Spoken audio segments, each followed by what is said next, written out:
Naam, asante sana. Habari ya asubuhi mtazamaji wangu, mimi wako Brian Bichanga kwenye Africa 24 TV nikikuletea yaliyotokea ama yanayoendelea kutokea ulimwenguni kote. Usijaribu kutoka, ingia papa hapa, ndipo utapata habari ambazo zinatokea katika ulimwengu mzima. Katika nchi ya Marekani, waterezi 9 milimani backcountry skiers wanaripotiwa kutoweka kufuatia maporomoko ya theluji katika eneo la Ziwa Tahoe jimboni California siku ya Jumanne, kwa mujibu wa mamlaka husika.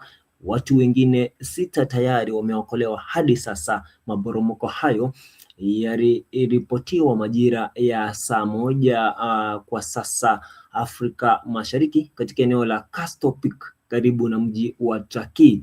Kulingana na maafisa, hali ya hewa bado ni hatari, huku kukiwa na uwezekano mkubwa wa kutokea kwa maporomoko mengine ya theluji. Maporomoko hayo pamoja na hali mbaya ya hewa pia yalisababisha madereva kukwama barabarani, huku dhoruba ikiathiri barabara kadhaa kuu zikiwemo Interstate 80 na Highway 50. Hii ndio hali ya hewa na vile hali ilipo pale California.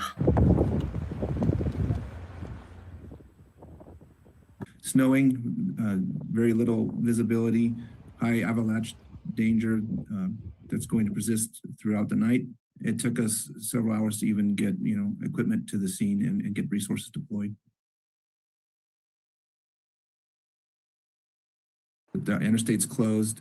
The area is very tough to access, and the more people that we have up there, the higher chance of another incident happening. We've been parked here for about 2 hours or so, and we're going to see if it lightens up and they open up 80. If not, then we'll just stay here and try again tomorrow morning.